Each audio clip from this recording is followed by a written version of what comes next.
Hillary, I want to get down to Argentina, where the newly elected president was cutting his government. And we're talking, he took a machete to this place, cutting half of his staff in the cabinet. But now he's devaluing the peso, which is their currency, by over 50%. He's cutting energy subsidies. He's canceling public work projects, all to salvage the economy.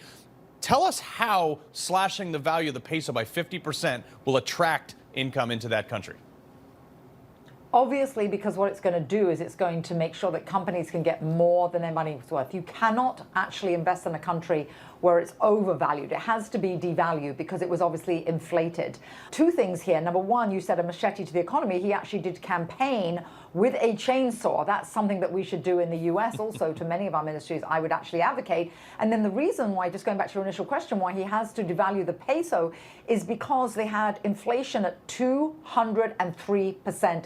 We can hardly relate to that. We're talking about the pain of 3%, over 203%. And I give him huge credit. How many politicians actually run on a platform of austerity? I think that's what the public wanted. It shows that people in any country, the masses really aren't stupid. They know it's like losing weight. You cannot eat more food and go on a diet and to lose weight.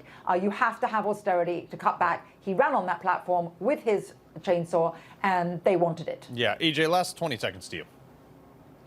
No, I think that's absolutely right. Look, the fact of the matter is the currency was grossly overvalued. And so if you want a realistic valuation, it in turn needed to be devalued. And my fear is that as we continue to go down the road of socialism here in the United States, it's only a matter of time before we end up in a similar predicament.